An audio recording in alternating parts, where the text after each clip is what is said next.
Hey everyone, welcome back. A lot of us are trying to better ourselves, but who actually has tons of free time to do it right? Exactly. That's what caught my eye with this Transform Your Life in 5 Minutes podcast.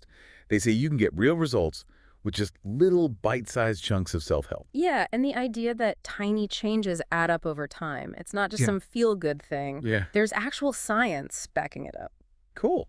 So they hit all the usual stuff, procrastination, morning routine, stress confidence. hmm But the whole 5-minute thing, is it really enough to change anything? Well, that's the big question, isn't it? But think of it like this.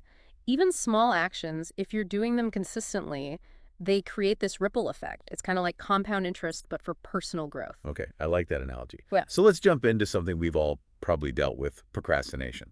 One of the things this podcast suggests is breaking down tasks and starting with the absolute smallest one.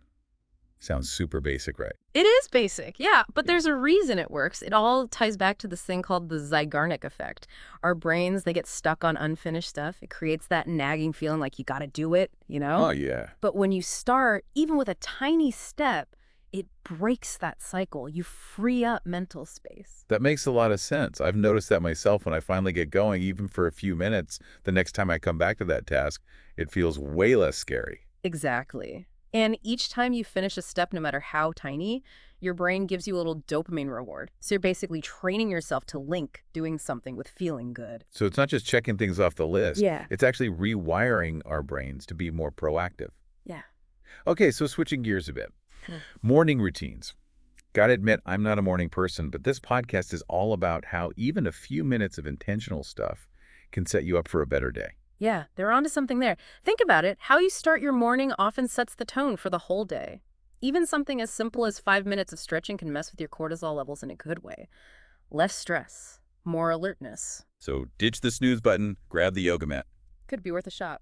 And don't underestimate the power of stuff like mindfulness or just jotting down a couple things you're grateful for, priming your brain for good vibes and focus. Okay, that's actually doable. Now, what about confidence? Can you actually boost your confidence in just 5 minutes? It's not like an instant makeover. It's more about changing how you talk to yourself over time.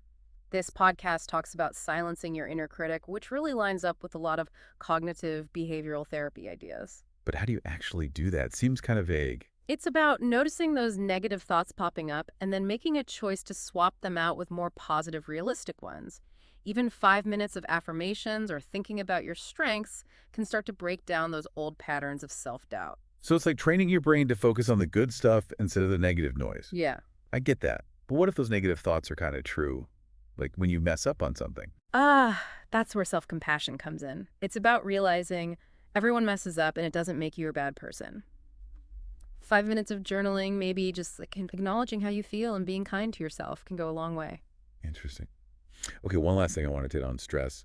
Life's crazy busy these days, so how can you possibly deal with stress in just 5 minutes? 5 minutes might not make the stress go away, but it can change how you react to it. The podcast really pushes mindful breathing.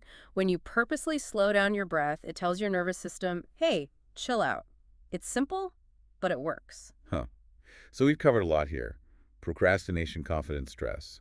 What's the main takeaway for our listeners? I think the biggest thing is remembering that real change usually comes from small, consistent things. Yeah. It's not about finding a magic 5 minute cure all. It's about weaving these little habits into your life and building on them over time. Yeah, and it's pretty encouraging knowing that even those small self-care moments can really make a difference in the long run. So here's something to think about. What's one 5 minute habit you can try this week? Something so tiny you can't say no. You never know, it might be the start of something really amazing. So true. We want to hear what you pick. And don't forget, even tiny changes can lead to huge results down the road. Thanks for joining us.